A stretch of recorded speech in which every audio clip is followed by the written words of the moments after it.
Hi ಎಲ್ರಿಗೂ ನಮಸ್ಕಾರ. ನಾನು ಸೌಮ್ಯ. ನಮ್ಮ ಮಂಡ್ಯ ಶೈಲಿಯಲ್ಲಿ ಯಾವ ರೀತಿ ಮಟನ್ ಸಾಂಬಾರು ಮಾಡೋದು ಅಂತ ತೋರಿಸ್ಕೊಡ್ತಿದ್ದೀನಿ. ಇದಕ್ಕೆ ಬೇಕಾಗಿರೋ ಇಂಗ್ರೀಡಿಯೆಂಟ್ಸ್ ನೋಡ್ಕೊಳ್ಳಿ. ಶುಂಠಿ, ಬೆಳ್ಳುಳ್ಳಿ, 2 ಹಸಿಮೆಣಸಿನಕಾಯಿ, ಈರುಳ್ಳಿ, ಸ್ವಲ್ಪ ಚಕ್ಕೆ ಲವಂಗ, ಸ್ವಲ್ಪ ಕೊತ್ತಂಬರಿ ಸೊಪ್ಪು, ಇದನ್ನು ಪೇಸ್ಟ್ ಮಾಡಿ ಇಟ್ಕೊಳ್ಳಿ.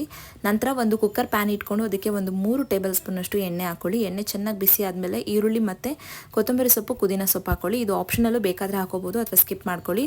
ನಂತರ ಚೆನ್ನಾಗಿ ವಾಶ್ ಮಾಡಿ ಇಟ್ಕೊಂಡಿರುವಂಥ ಮಟನ್ನು ಕೂಡ ಇದಕ್ಕೆ ನೀವು ಸೇರಿಸ್ಕೊಳ್ಬೇಕು. ಇದ್ರ ಮೇಲೆ ನಾವು ರುಚಿಗೆ ತಕ್ಕಷ್ಟು ಉಪ್ಪನ್ನು ಸೇರಿಸ್ಕೊಳ್ಳಿ. ಸ್ವಲ್ಪ ಅರಿಶಿನ ಪುಡಿ ಹಾಕೊಳ್ಳಿ. ಅರಿಶಿನ ಪುಡಿ ಹಾಕೋದು ಸ್ಕಿಪ್ ಆಗಿಬಿಟ್ಟಿದೆ ವಿಡಿಯೋ. ಸೊ ನಂತರ ರುಬ್ಕೊಂಡಿರುವಂಥ ಗ್ರೀನ್ ಮಸಾಲೆನ ಹಾಕಿ ಇದನ್ನು ಚೆನ್ನಾಗಿ ಎಣ್ಣೆ ಬಿಡೋವರೆಗೂ ಫ್ರೈ ಮಾಡ್ಕೊಳ್ಬೇಕು. ಅಷ್ಟರಲ್ಲಿ ಇನ್ನೊಂದು ಮಸಾಲೆ ರೆಡಿ ಮಾಡ್ಕೊಳ್ಳೋಣ. ಅದಕ್ಕೆ ತೆಂಗಿನಕಾಯಿ, ಟೊಮೊಟೊ, ಉರ್ಗಡ್ಲೆ ಮತ್ತು ಸ್ವಲ್ಪ ಗಸಗಸೆ, ಇದಕ್ಕೆ ಮಟನ್ ಸಾಂಬಾರು ಪುಡಿ ಸೇರಿಸ್ಕೊಳ್ತಿದ್ದೀನಿ. ಮಟನ್ ಸಾಂಬಾರು ಪುಡಿ ಇಲ್ಲ ಅಂತಂದರೆ ನೀವು ಧನಿಯಾ ಪುಡಿ, ಖಾರದ ಪುಡಿ ಹಾಕೋಬೋದು. ಸ್ವಲ್ಪ ನೀರು ಹಾಕಿ ಇದನ್ನು ನುಣ್ಣಗೆ ಪೇಸ್ಟ್ ಮಾಡ್ಕೊಳ್ಳಿ. ಗ್ರೀನ್ ಮಸಾಲೆ ಚೆನ್ನಾಗಿ ಎಣ್ಣೆ ಬಿಟ್ಟಿದೆ. ಇವಾಗ ಕೆಂಪು ಮಸಾಲೆನೂ ಕೂಡ ಹಾಕಿ ಚೆನ್ನಾಗಿ ಮಿಕ್ಸ್ ಮಾಡ್ಕೊಳ್ಳಿ. ಎಷ್ಟು ಬೇಕೋ ಅಷ್ಟು ನೀರನ್ನು ಸೇರಿಸ್ಕೊಂಡು ನೀವು ಇದನ್ನು ಚೆನ್ನಾಗಿ ಒಂದು ಕುದಿ ಬಂದ ಮೇಲೆ ಲಿಡ್ನ ಕ್ಲೋಸ್ ಮಾಡಿ ಒಂದು 4 ರಿಂದ 5 ವಿಷಲ್ ತೊಗೊಳ್ಳಿ. ಮಟನ್ ಮೇಲೆ